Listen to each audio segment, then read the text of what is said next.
So yeah, this is the organ set, so it's meant for out here, not out here. Yeah. Okay, let's start again. The angel said. Well, Okay. no, you can't. And the angel said unto them, fear not, for behold. So you're very late there. And I need to see more active beats rather than all of your beats are passive right now. Okay. Yeah. And the angel said unto them, fear not, for behold, I bring you good tidings of great joy, which shall be to all people.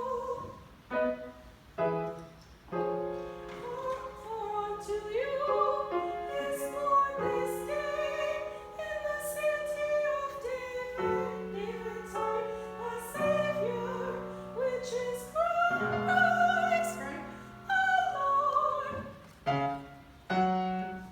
Good.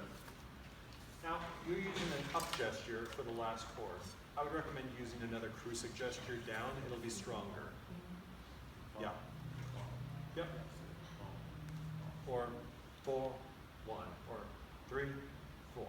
Because you know a 5-1 chord progression, which is the weaker of the two chords. The 5 is the weaker, right? And the tonic chord, whatever it is, F sharp minor tonic chord, is going to be the stronger chord demanding a cruciate gesture.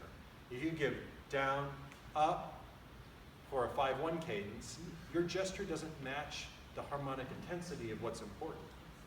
So you Right. do 2 down. I would do 2 down. Down, down. Oh.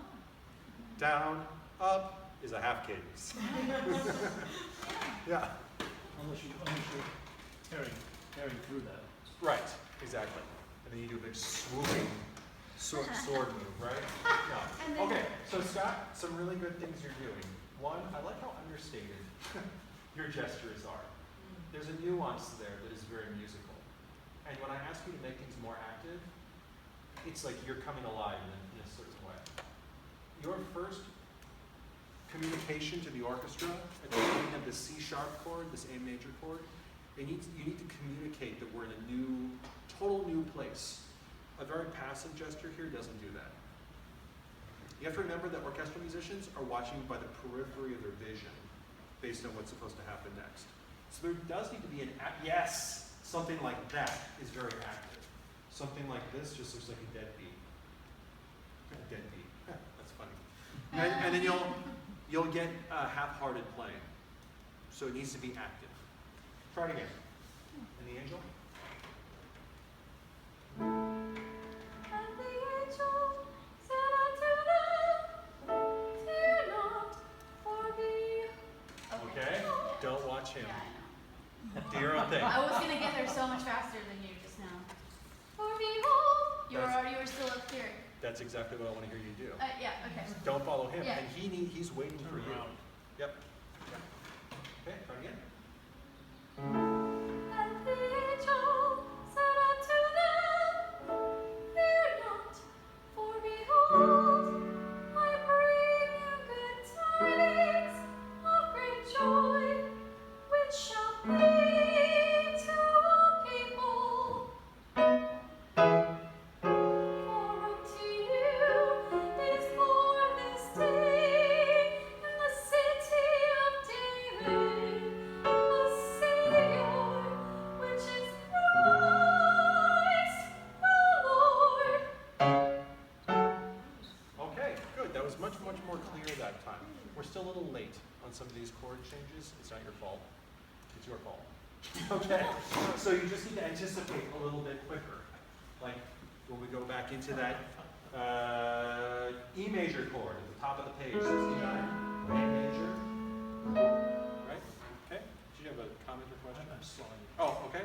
Daniel? I had a, now, you're saying a little bit late on these chord changes. Stylistically, do they always have to fall together? Because isn't there times where the soloist gets to the point and then the harmony fills out behind him? In some situations in the I'm trying to think. Baroque period. It might be a misunderstanding of that. I've heard a lot of recordings of this and or other pieces as well, but I don't know. Usually it's something you hear on the harpsichord, Right. where the harpsichord falls the beat, as they're trying to. Well, they anticipate. might roll the chord afterward. Yeah. But I would say that the feeling you get as a singer when the chords are not changing with you is a feeling of unease. Mm. And the whole point of the accompaniment is to reinforce what the singer is doing. So I would venture to guess the recordings you've heard are by conductors who, like all of us right now, are sort of struggling to feel these changes Yeah. together at the Plus, right do you time. want the singer to set the tonality? Not really, because when I get to tidings, Yeah. I'm setting a new chord, and if I hit it and then the accompaniment comes in, it's kind of strange. Yeah. Just a question. Yeah, It always has to be on. there's a possibility that's the case. I've just never really encountered that. Yeah. I would think if there's not a chord change, it would be fine. But if there's a chord change, you would want the instrumentation to come in. Sure. Yeah, maybe that's what it is. Maybe if the chord's just revoiced. Yeah. Like, for example, the Yeah, way we we- start I this. have a thought about that. Yeah. Is that I feel like because this music is floating, that it's like to say it's exactly on or off is a little bit subject to interpretation, and it's like you need to keep going no matter what. So it's like you know what I mean. It's like Yeah. what's considered later on is not.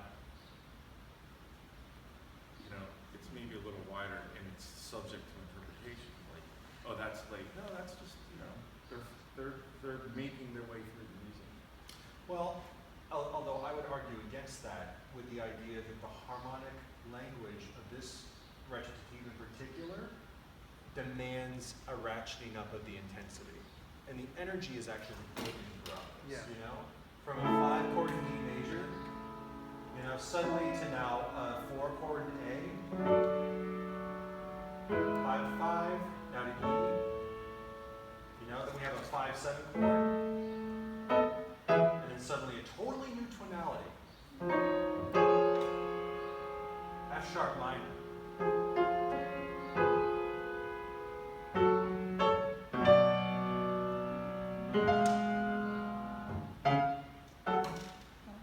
It's all building to a point where we go, and all the angels are flapping their wings at that point. And suddenly they're one with the angels. Yeah. So I guess I hear what you're saying, but I disagree. You're absolutely, entitled to your informed opinion. As are you. Thank you. Any feedback for Scott? The best thing to me about grad school, and this is really, it's a real honor to work with you all, is that you come with your own experience and expertise. It's so different than working with undergrads where, it's like everybody's fresh-faced and 18 years old and they're looking to be told how things go, and you want to have these like erudite conversations where you're like, well, what do you think? And they're like, no, what do you think, Dr. Gravis? And it's like, no, I want to have a debate about this. I want to debate the merits, and the really wonderful thing about working with grad students is because you come with your own experience, you have an expertise to your own experience. And the ability to share that back and forth with each other is what makes grad school great, despite all the other shit that's awful about grad school. So, yeah.